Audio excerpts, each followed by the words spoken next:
The highest in me bows down to the highest in you. May it be the happiest day of your life. May it be the most powerful day of your life. ये आपकी चक्रा की दीवार, आपकी चक्रास यानी spiritual body की दीवार अगर सिकुड़ गई तो आपको बीमारियां घेर लेगी, आपको परेशानियां घेर लेगी। अगर आपकी ये एनर्जी की दीवार मोटी होने लगी, शरीर पतला, ऊर्जा की दीवार मोटी, ये प्रोटेक्शन है, डिवाइन प्रोटेक्शन है। ये जितना पावरफुल होगा उतना ज्यादा पैसा, उतना ज्यादा एनर्जी, उतनी ज्यादा हेल्थ, उतना ज्यादा सम्मान, उतना ज्यादा तरक्की, उतना ज्यादा सब कुछ। क्योंकि फिर संसारिक चीजें आपको रोकेगी नहीं। They will give you a lot of blessing, they will give you a lot of value.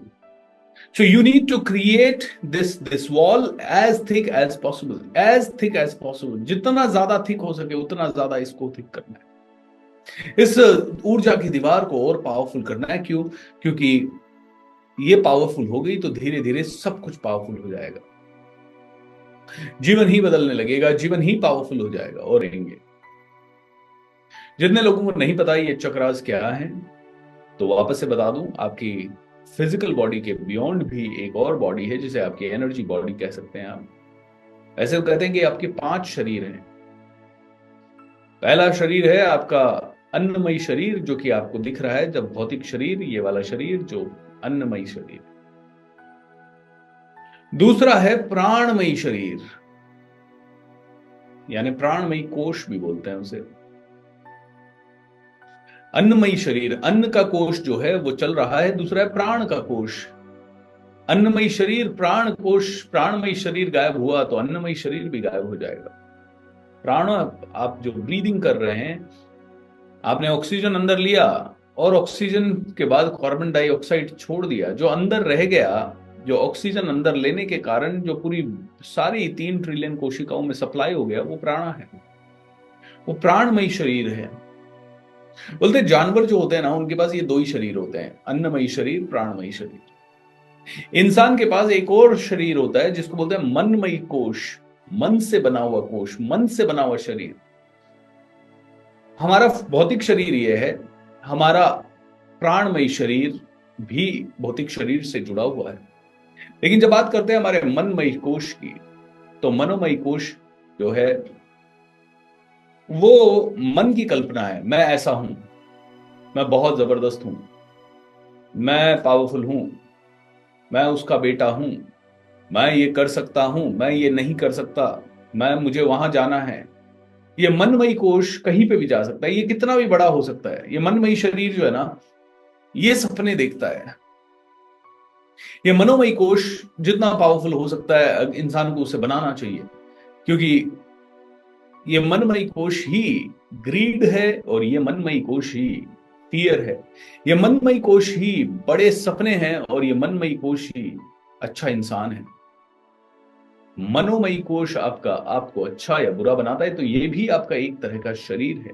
ये शरीर से आप जो कहते हैं ना, मैं हूं, मैंने किया, ये मनमयी शरीर है। ये अहंकार मनमयी शरीर का है। मनमयी शरीर के आगे, मनोमय कोश के आगे आता है चौथा कोश, जो कि कहलाता है विज्ञानमयी कोश।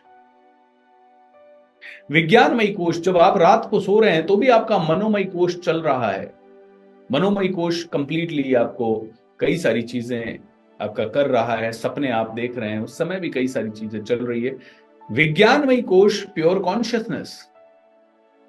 इस समय मैं बीएसआर के सामने बैठा हूं, कंप्यूटर के सामने बैठा हूं, ये लैपटॉप है, ये है, इसको मैं ऐसे ऑपरेट करता हूं, इस तरह से ऑपरेट करता हूं। इंटेलेक्ट है ये, बुद्धि है ये, इसमें लॉजिक की क्षमता है। मनोमय कोश ट्रैवल करता रहता है, मैं सब कुछ बन जाऊं, मैं ये हो जाऊं। विज्ञानमयी कोश जो है, ये इंटेलेक्ट है, ये बुद्धि है। ये जानवरों में बहुत कम हो सकती है। इंसान की बुद्धि, जानवर मनोमय कोश से कितने भी बड़े सपने नहीं देख पाएगा।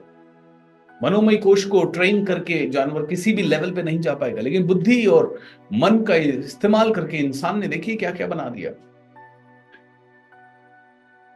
हजारों लाखों चीजें बना दी। प्रॉब्लम यह है कि 90% लोग प्राणमयी और अन्नमयी तक ही सीमित हैं। मन पे कोई कंट्रोल नहीं है तो मन किधर भी उड़ रहा है, कभी यहां, तो मनमयी कोश तो उनका दुश्मन बना हुआ है। विज्ञानमयी कोश जो है वो इंटेलेक्ट का कोश है, और वो उसका इस्तेमाल ही नहीं हो रहा है, क्योंकि मनमयी कोश जिधर ले जा रहा है उधर के हिसाब से विज्ञान चल रहा है।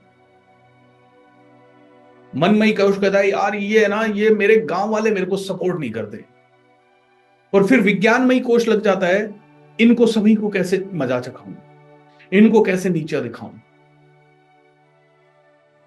तो मनमयी कोश में उथल पुथल बहुत ही एवरेज चल रही है। मनमयी कोश कहता है यार अपना भी मनोरंजन होना चाहिए, तो विज्ञानमयी कोश कहता है चलो टीवी लाते हैं घर में, और फिर विज्ञानमयी कोश से आप टीवी लेके आ गए, और फिर मनमयी कोश बड़ा मजाक कर रहा है, और फिर विज्ञानमयी कोश उससे वही सीख रहा है जो नहीं सीखना चाहिए।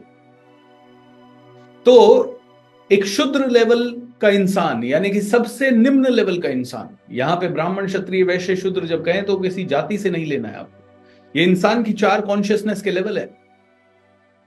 कोई भी इंसान ब्राह्मण कुल में पैदा हुआ वो ब्राह्मण नहीं है, वो अपने मनमयी कोश या और विज्ञानमयी कोश को हाईएस्ट लेवल पे ले गया तो वो ब्राह्मण है, अदरवाइज वो ब्राह्मण नहीं। आप कैसे कह सकते हो सर ये तो हमारा, ये गलत कह रहे हो आप। अरे भाई पर्सनली ना लो, पर्सनली ना लो। गीता कहती है ब्राह्मण क्षत्रिय वैश्य शूद्र ये कर्मों के आधार पे आदमी बनता है, और कर्म आपके अगर दूसरों को प्रोटेक्ट करने के हैं तो आप क्षत्रिय हैं। कोई जरूरी नहीं है कि आप युद्ध कर रहे हैं, लड़ाई कर रहे हैं, बट आप किसी के लिए आवाज उठा रहे हैं, किसी के लिए आंदोलन कर रहे हैं, किसी के लिए खड़े हो रहे हैं, किसी के लिए, तो आप किसी भी कुल में पैदा हुए हो ना, आप क्षत्रिय हो। तो खैर, तो समझ आए, बहुत अच्छी बात है, नहीं समझ में आए कोई बात नहीं। अन्नमयी कोश, प्राणमयी कोश, फिर मनमयी कोश, और फिर इंटेलेक्ट यानी विज्ञानमयी कोश, इन दोनों के अंदर सारा लोचा आदमी का हो जाता है, और इनके बेस पे डिपेंड करता है आपका 5वां कोश, आनंदमयी कोश। आनंदमयी कोश यानी स्पिरिचुअल कोश, जहां पे कि आप पूर्ण रूप से शांत हैं, मस्त हैं, जबरदस्त हैं, ग्रैटिट्यूड में हैं, thank you God, thank you, सब कुछ मिल रहा है, मजा आ रहा है, awesome, wow, such A lovely life, such a beautiful life, such A amazing life. तो इंसान का कंटिन्यूअसली प्रयत्न होना चाहिए कि वो सीधा पहुंच जाए कौन से कोश में, आनंदमयी कोश तक पहुंचना चाहिए। ये आनंदमयी शरीर होना चाहिए। आनंदमयी शरीर जो है उसका जो ये पूरा ऑरा है, इसमें 7 चक्र बैलेंस्ड है। ये आनंदमयी शरीर जो है इसमें पूरी एनर्जी का ऑरा बढ़ रहा है कंटिन्यूअसली। जो भी इस ऑरा के इंपैक्ट में आएगा उसको शांति अनुभव होगी। जो भी इस मनुष्य के संपर्क में आएगा, जो आनंदमयी कोश जिसका एक्टिवेटेड है या जिसका आनंदमयी कोश भी जागृत है, सभी के हैं ये 5 शरीर, लेकिन देखिए मनमयी शरीर उल्टा चल रहा है तो बदला लेने की भावना कर रहा है, तो फिर विज्ञानमयी शरीर भी उल्टा चल रहा है, तो फिर आनंदमयी शरीर सिकुड़ गया है, कमजोर हो गया है, इसकी इम्यूनिटी कमजोर है, ये किसी भी वक्त मर सकता है। और ये आनंदमयी शरीर जो है ये बहुत ही लो एनर्जी के साथ जिंदगी जी रहा है शरीर 5 सबके साथ। तो हमारे 5 कोश हैं दोस्तों, 5 शरीर हैं, एक तरह से यूं कह सकते हैं आप। आनंदमयी कोश को बहुत हाईएस्ट लेवल पे ले जा सकते हैं। आनंदमयी कोश और विज्ञानमयी कोश और मनमयी कोश, सारी की सारी विद्याएं हमारी है जो कि कहते हैं शरीर को मजबूत बनाओ। यस, शरीर को मजबूत बना रहे हैं, लेकिन मन को मजबूत क्यों नहीं बना रहे? फिर कहते हैं नहीं, स्वस्थ शरीर में ही तो स्वस्थ मन रहेगा। स्वस्थ शरीर से स्वस्थ मन बने ना बने, स्वस्थ मन से स्वस्थ शरीर जरूर बन सकता है। स्वस्थ शरीर वाले तो मैंने बहुत देखे हैं जिनके धंधे उल्टे हैं, जिनके माइंड उल्टे हैं, जिनके कर्म उल्टे हैं, लेकिन मनमयी कोश अगर साध लिया तो विज्ञानमयी कोश भी अच्छा होगा, और अगर सीधा आनंदमयी कोश पे अटैक कर दिया तो विज्ञानमयी, मनमयी, प्राणमयी और आनंदमयी और क्या अन्नमयी शरीर भी आपका अच्छा हो जाएगा। God bless you everyone. Thank you so much. Namaskar and be happy.